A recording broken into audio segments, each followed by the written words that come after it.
কটিয়াদীতে ক্ষতিগ্রস্ত হাওর কৃষকদের মাঝে চাল ও নগদ অর্থ বিতরণ। কিশোরগঞ্জের কটিয়াদী উপজেলায় হাওর অঞ্চলে প্রবল বর্ষণে ক্ষতিগ্রস্ত প্রকৃত কৃষকদের মাঝে সরকারি ত্রাণ হিসেবে চাল ও নগদ অর্থ বিতরণ করা হয়েছে।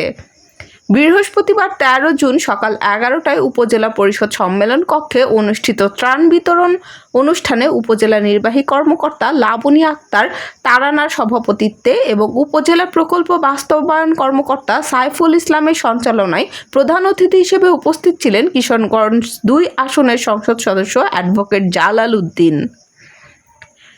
এই সময় বিশেষ অতিথি হিসেবে উপস্থিত ছিলেন উপজেলা বিএনপির সাধারণ সম্পাদক আরিফুর রহমান কাঞ্চন, পৌর বিএনপির সভাপতি আশরাফুল হক দাদন, সাধারণ সম্পাদক সাজেদুর রহমান সজল, মুমুরদিয়া ইউনিয়ন পরিষদের চেয়ারম্যান আলাউদ্দিন সাবেরি, জালালপুর ইউনিয়ন পরিষদের চেয়ারম্যান রফিকুল আলম, উপজেলা বিএনপির সিনিয়র যুগ্ম সম্পাদক সাইফুল্লাহ জাইদুল, যুগ্ম সম্পাদক শামসুল হক চানমিয়া, পৌর বিএনপির যুগ্ম সম্পাদক শাহজাহান সিরাজি, উপজেলা যুবদলের আহ্বায়ক মাহবুবুল আলম মাসুদ, উপজেলা স্বেচ্ছাসেবক দলের আহ্বায়ক ইলিয়াস আলী, পৌর যুবদলের আহ্বায়ক জিল্লুর রহমান এবং উপজেলা ছাত্র দলের আহ্বায়ক তশরিফুল হাসিব সহ বিএনপি ও অঙ্গ সহযোগী সংগঠনের নেতাকর্মীরা।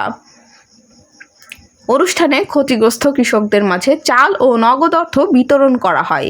এই সময় বক্তারা বলেন, প্রাকৃতিক দুর্যোগে ক্ষতিগ্রস্ত কৃষকদের পাশে সরকার রয়েছে এবং ভবিষ্যতে প্রয়োজনীয় সহায়তার অব্যাহত থাকবে।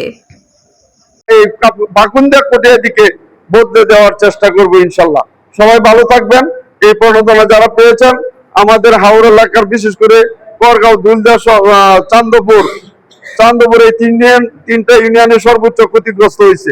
এই ইউনিয়ন গুলার কৃষকদের মাঝে ব্যাপক আকারে করা হবে। ওই এলাকার লোকজন কটিয়াদী আইসা এই $15 চাইল নেওয়া সম্ভব না, যার দরুন আমাদের সিদ্ধান্ত হচ্ছে স্ব ইউনিয়নে সেটা বন্টন করা হবে।